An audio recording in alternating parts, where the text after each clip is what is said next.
Well, first up, congratulations on this wonderful accolade. Cheers, Stefan. Yeah. Cheers. I mean, I was always sort of taking, every year I sort of look at the kind of list of talent attached to this. Some incredible names have been BAFTA Breakthrough stars across the years. I mean, you must be so thrilled to be joining that quite wonderful collective. Yeah, it's awesome. I remember when BAFTA reached out by email, just being like, "You should submit. You might be a good candidate." And I'm so glad that they gave me an extension because they reached out after the deadline, and I'm just grateful that I got that grace period. And I remember seeing that like Tom Holland and Florence Pugh have done the program as breakthrough artists, as actors. So to be a part of something like that is insane. And I've just been a fan of BAFTA for so long. Just my co-star actually Daniel Kaluuya won a Rising Star Award, and I'm like, that's my dream, man. I want to be just nominated for one of those things one day. So I think I'm taking the right steps towards it by them reaching out for this. So it's awesome. Yeah, it's nice to get some validation as well, I suppose, isn't it? Because sometimes it's nice to sort of be told you're doing all right, things are going quite well. For sure, yeah. Especially when it comes from BAFTA, I'm like, oh yeah, like that's thick. That was the last thing I expected. I just remember it popping up in my email. I just looked at my phone like, wait, what? What is going on? And then when I got accepted, I submitted my submission, and then I had it like marked in my calendar. I was like, all right, I'm gonna find out in November, and then I ended up finding out in October, and it's just the coolest thing. So very excited. Of course, I mean the sort of key role. I mean, many people will sort of know you for is the one that came out this year in Nope. I mean, you're at this kind of stage, I guess, in your career where you're always kind of learning, and you couldn't. I can only imagine you couldn't have wished for a better environment than to learn on a Jordan Peele set alongside the likes of Daniel, alongside the likes of Kiki. Sorry, how was that whole experience for you? I mean, I'm hesitant to call something life changing, but was it? Oh yeah, it was probably life changing. Yeah. 100%. I call that job the miracle job because it's just bigger than what I could ever dream of. You know, I've always loved Jordan Peele, and I've been such a fan prior to working with him that I just never expected to even do anything with him. I never think I'd even be in a Jordan Peele movie. It just seemed so far. So the fact that it happened was just bigger than what I could have imagined. And the way that it happened was amazing. Like just being on set every day, learning from those juggernauts in filmmaking with Jordan, Daniel, Kiki, Michael Wincott, Stephen Yeun. Like there's just so many great artists a part of one thing. I'm just glad that they trusted me. You know, I'm the new kid on the block just coming in, and it's not like a tiny role either. It's a big role in that ensemble.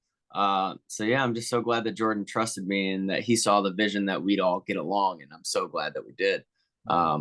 But yeah, no, you're right. You hit it nail on the head. Yeah, life changing for sure. Yeah. Jordan is some filmmaker, isn't he? Yeah, man. Like just a great human too. That's what was awesome about meeting all of them is that they just all have great hearts. That's something I recognize, and I was like, man, this is so cool to know. Like I've always respected them as artists, but to respect them as humans just means so much more. Yeah, I mean, it must be so much fun to have like dialogue about your films with family and friends, strangers. Was that particularly enjoyable for Nope? Because there's so much to untangle and discuss. Yeah, it's cool that friends and family were able to watch it and to take Brandon out of their mind, like myself. They really looked at it as Angel Torres, the character I was playing. So it's so cool that they were like, oh yeah, I kind of forgot that like that's you. And I have facial hair, like blonde hair, and I'm acting completely different than how I normally act in my everyday. So it was cool to be able to dish out a performance where my peers were able to separate it from me. And then it's cool when I run into people, like if we're just talking, like it's people that I know actually, like I'll like hang out with at like the climbing gym or something, and we'll be just talking about the film. And then someone will be like, oh yeah, you're talking about no, well yeah, blah blah blah. And then this dude that I've been climbing with for like weeks did not know I was in it until I was like, yeah, that's me. And he's like, wait, what? That's you? Like, whoa, his mind was blown. So yeah, it's been cool to get a cool reaction from people. Can you separate the character from Brandon though, or do you always just see yourself? Yeah, I can definitely separate it because Angel's way different than me. But yeah, and it was cool because we filmed in LA and that's where I live.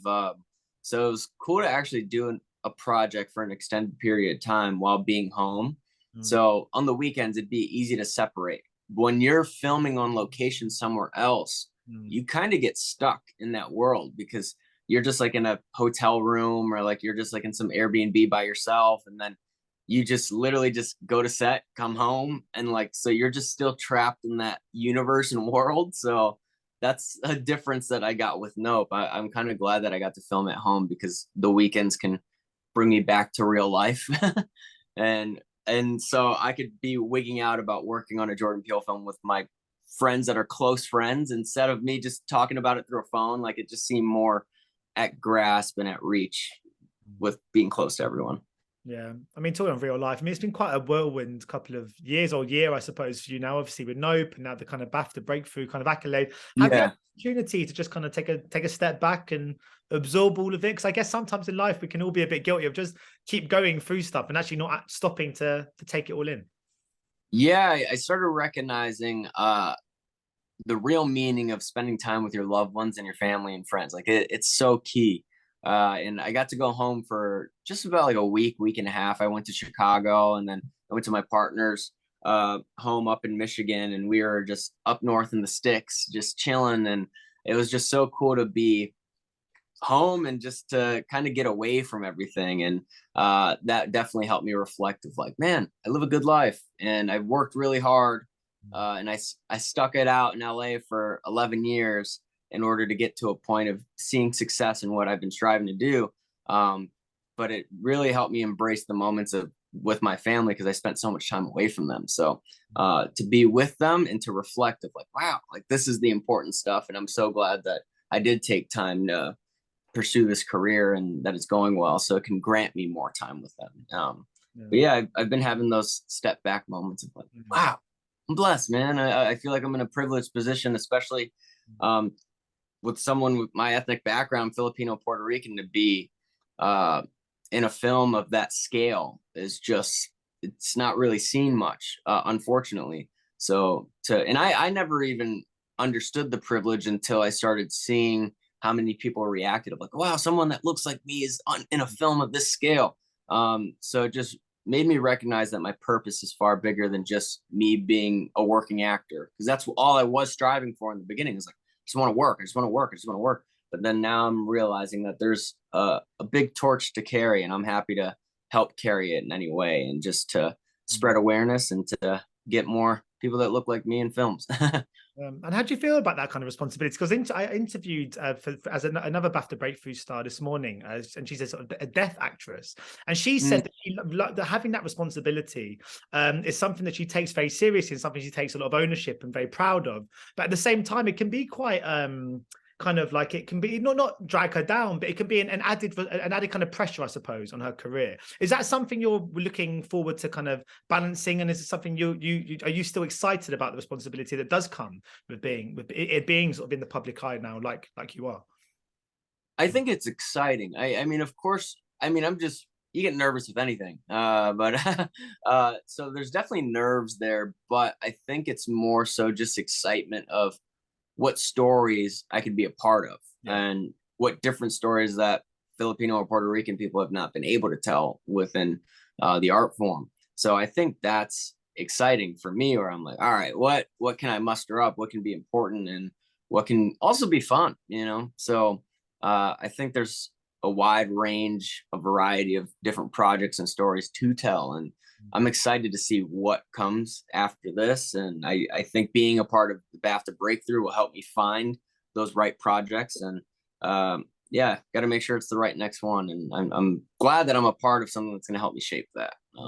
Because someone like Florence Pugh, their careers, like, I aspire for that. Like, that's like one of the greatest careers going right now today. So yeah, hopefully I can get even a hair of a mirror of that, you know. Yeah, but one thing I also love about the BAFTA Breakthrough sort of whole thing is that it doesn't just celebrate people in front of the camera. It's something that really looks at the whole creative process and celebrates all different departments. And I think as an audience member, it's something we can all really take for granted, is the kind of diligent work that goes on behind the scenes. But I've started spending a bit of time on sets recently. It's remarkable how much people come together to create the stories and the art that we then see. Is that something that took you away the first time you went on set? Because as an audience member, we do forget it, don't we? That it's not just the director and the actors out there making this happen. Yeah, I I learned that a lot on the first set I was ever on. I did this film. Oh man, it's so crazy. I did this film called Dance Camp. And that was the first set I was ever on. I just had like a small role as like in the main ensemble of the group, but I had like 3 lines or something. But if I didn't have that experience, my experience on the show I did, the OA, wouldn't have been the same, because I wouldn't have learned all the things I learned on Dance Camp. I realized how many people it takes to make a film. So going into OA with that knowledge, I can't even imagine going to OA without going to do Dance Camp, because I needed that set experience, because you really recognize all the tools that it takes to make something. And what's great about BAFTA is, yeah, the different artists that they have, and I'm learning so much. We all met recently, and I got to talk to some of the cinematographers, the director, and there's someone who makes video games, and I'm like, what? It's just great, just all the artists that they've brought together, and I'm excited to meet more people. I'm excited to meet people that have done the Breakthrough program in their career, like years ago. So yeah, it's just cool to run into a bunch of different artists and talk about their department in depth. Feel like I've never really gotten that sit down conversation. Usually I'm just talking to people while we're on the job working. So it was cool to talk to people that were just excited about their art form, and I'm excited about mine, and I'm excited about just learning different aspects of filmmaking, because I aspire to direct at some point. Makes me shake to the bones. I'm nervous about it, but but it's I think I'm taking the proper steps of learning from the right people to get there. So. Yeah. Well, my final question was actually just going to be, I was going to ask about, you mentioned like Florence Pugh, but you kind of given it away just there when you said about wanting to direct. I was going to ask you what if there's kind of any career paths of actors that you see as an inspiration that you'd like to kind of emulate, and then I was going to ask you if you have plans to maybe even follow like in Jordan Peele's shoes and make a movie. Yeah. But it sounds like that's already on your mind. Yeah, it was so cool to be able to get to do the film with them, because I remember bringing it up like, yo man, that's what I want to do. So and he's very gracious of helping me take the proper steps towards that. And yeah, another like actor director transition I love is Bradley Cooper, and took a long time with it, and that's something that I've been like, all right, I got some time, I got a good bit of time before I really tackle it, but just gonna start small with some stuff with my friends, and maybe it'll see the light of day, or maybe it won't, but gonna get some practice in soon. But yeah, it's I'm very lucky of the peers that I have, because that's just going to help guide me towards what I truly want. And yeah, and I'm glad that they're gracious. So well, maybe I'll interview you again one day for your debut feature film. Yeah, let's go, Stefan. Yeah. Ladies and gentlemen, you're watching Hey You Guys. Hey You Guys, huh? Hey You Guys. Is that from the Goonies? It is indeed, yes. Nice. Hey